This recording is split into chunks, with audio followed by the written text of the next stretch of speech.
everyone, and good evening. Welcome to the Linglobe channel. This time, we'll be bringing you content about preserving the world's languages for the future.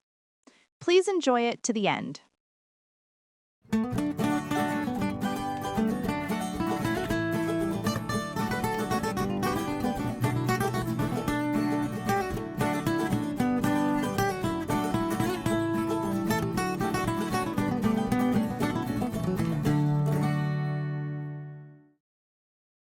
Welcome to Lingua Voice. Imagine a society that thrived for centuries, fending off external pressures and maintaining this deep cultural unity, all without a centralized military. Right, or, an all-powerful emperor calling the shots. It's just a really fascinating dynamic. It really is. And in the Lingua materials provided to us, we have this incredible stack of visual and historical sources to guide our journey today. Yeah, we're basically going to be exploring the rich cultural heritage, the history, and the language of the Igbo people. Exactly. Connecting the dots from ancient West African traditions to, well, their modern global impacts today. Right, looking at everything from their sacred harvests to their ancient pictographic scripts. So to really understand this, let's ground ourselves in the geography first. Our next slide is the heart of southeastern Nigeria. Yeah, and you really have to look closely at this specific environment. I mean, we're talking about key states like Anambra, Imo, Abia. Dibu and Ebonyi, right? Exactly. And this lush, densely forested terrain, it wasn't just a passive backdrop for them. Right. Geography basically dictated the culture. Oh, absolutely. The dense brush made those sprawling, disconnected cities completely impractical.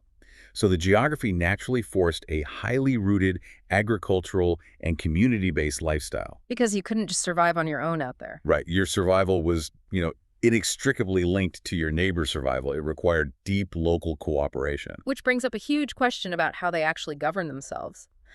Let's move to the slide. Decentralized power and the Kingdom of Neri. Right. I have to push back a bit here, though. How do you keep a society unified without a massive centralized military empire? Well, it requires a total shift in how you view power. They used a community-first approach. So decentralized village-based governance. Exactly. Local self-governance. They did have a central entity, the Kingdom of Neri, but it wasn't a military power. It was the pivotal spiritual and cultural anchor for the region. Oh, wow. So disputes between villages were settled spiritually, not with armies. Yes. They mediated through shared religious authorities and codes. And that strong community foundation gave them incredible resilience. I can see that. I mean, it really helped them navigate late 20th century political tensions, right? Yeah, absolutely. Including the profound impact of the Biafran War from 1967 to 1970 and the short-lived Republic of Biafra. Well, you can't have a resilient community without a reliable way to sustain it. Let's look at the slide, the harvest and the New Yam Festival. Right, so looking at the agricultural core, you've got your yam, cassava, and cocoyam. But I noticed the yam is treated very differently. It's like how wheat or rice is a staple for other cultures, but for the Igbo, the yam is actually a sacred symbol. Oh, it's way more than just sustenance. It's a symbol of life, prosperity, and human effort. Because it's so hard to grow there. Exactly. Cultivating it in that specific soil is immense labor. So a successful harvest is the community's collective triumph. And they celebrate that triumph with the New Yam Festival, right? Yeah. Yes. Which is the ultimate cultural celebration. It marks the harvest with community, thanksgiving, joy, and ritual. So it's essentially a massive village-wide bonding experience to reset the year. Right, a spiritual and communal anchor. So they're cultivating the land, but they're also cultivating this incredibly rich oral history. That takes us to the slide, the roots of the Igbo language. And the linguistic family tree here is just, well, it's vast. It starts at Niger-Congo, moves to Atlantic Congo, then Benue-Congo, and finally arrives at Igbo.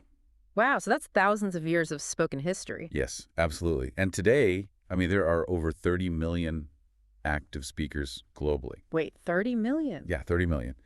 And while there are multiple regional dialects, which makes sense given those isolated local villages we talked about, they are all unified by Standard Igbo. So they have deep local independence, but this broader shared framework. Exactly. That mirrors their political structure perfectly. But actually speaking it day to day is another story entirely. Let's jump to the slide, the power of pitch, a tonal language. This is where it gets really complex. Because, in English, if my pitch goes up, it just means I'm asking a question. But here, pitch dictates the actual meaning, right? Right. So the exact same spelling can mean completely different things based purely on a high or low tone. That is wild. Do you have an example? Yeah, take the word aqua. Depending purely on your pitch, it can mean bed, egg, cry, or cloth. Wait, really? Just from the tone? Yeah, if you get the tone wrong, your entire sentence just derails. That requires so much active listening. It really does. Plus, it has an SVO subject-verb-object framework that utilizes a vast array of affixes and tenses to convey highly specific, rich details. So if the spoken language relies that heavily on pitch, how do you write it down? That's our next slide. Scripts of the Igbo, Latin versus Nsibidi. Well, today, you'll mostly see the modern standard Latin script. Which was standardized during the colonial era for modern education and media, right? Yes, but the ancient heritage relies on Nsibidi. And Nsibidi is a pictographic system, not an alphabet. Exactly. It's a profound visual vocabulary. Instead of letters spelling a word, a symbol visually represents a complex spiritual concept or a social warning. Oh, fascinating. Yeah.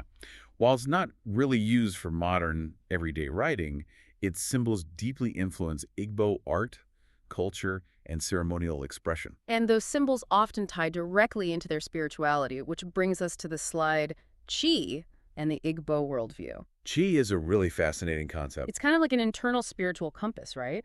A personal spirit or destiny guiding an individual's life. That's a great way to put it. The traditional beliefs are deeply rooted in ancestor veneration and nature deities, and your chi connects you to that. But what's interesting is how it coexists today with modern faith. Right. Christianity is the dominant modern religion now, but it blends seamlessly with these preserved traditional community rituals. It's a very adaptable worldview, and you can actually see this harmony physically painted into their surroundings. Let's look at the slide, Uli. The art of harmony in nature. Uli is traditionally created by Igbo women. And their canvas is literally their bodies and community wall murals, right? Yes, it's this profound visual language made of abstract flowing symbols. So they aren't just painting literal portraits of people. No, the symbols represent life, nature, harmony, and spiritual balance. It projects their internal worldview outward. But that static art becomes highly dynamic during festivals. Which brings us to the slide. Ceremonial expression, Mgbedike masks. You really have to understand that in this context, a mask is never merely a costume. Right, they are sacred vessels that embody spirits and ancestors. Exactly. Yeah. And the Mgbedike masks specifically are these unique, powerful tools used in really high-energy performances. I can only imagine the atmosphere. Just rhythmic drumming, traditional music, and complex choreography. Oh, it's a completely immersive experience. It pulls the entire village into a shared, heightened spiritual state. And the rhythm and coordination for those ceremonies starts really early in life. Let's turn to the slide. Play and strategy. Games of the youth. Yeah, you see this start in childhood with games like Okwe and Ubi. Okwe is that strategic board game using stones or shells, part of the African Mancala family, right? Yes, and Ube is a dexterity-based seed or fruit game, somewhat akin to marbles or jacks. It seems like these aren't just simple pastimes. It's basically early developmental training. Exactly. Okwe is for strategy, and Ube is for focus and hand-eye coordination. And those skills translate directly into intense adult traditions. That's our next slide, strength and spirit. Adult traditions. Right, you see the culmination of that focus and dexterity in Iko Ogu, or traditional wrestling. These are highly anticipated village matches, right? Like ultimate tests of strength, strategy, and courage. Absolutely. And you also have the masquerade dance, which isn't just a spiritual ritual. It functions as competitive, high-skill entertainment for adults during major festivals. And so it's essentially community theater mixed with spiritual tradition. Exactly. It's where their physical training and spiritual beliefs are publicly celebrated. It shows a localized strength and spirit that really couldn't be contained. Our final slide is beyond borders, the modern Igbo diaspora. The global presence is massive today. There are thriving communities in Cameroon, Equatorial Guinea, the UK, the US, and worldwide. And you see modern Igbo leaders driving global education, entrepreneurship, and commerce everywhere they go. Yes, while maintaining really dedicated, ongoing efforts to preserve the language, the heritage, and traditional arts for the next generation. It's truly amazing to synthesize this entire journey. A culture rooted so deeply in local decentralized villages, and the sacred harvest has managed to extend its branches globally. Much like their ancient language tree, they carry their chi, that dynamic guiding personal destiny, with them wherever they go. Thank you. Thank you for watching until the end. We will continue to bring you many more languages from around the world. Please subscribe to our channel. See you next time on the Linglobe channel.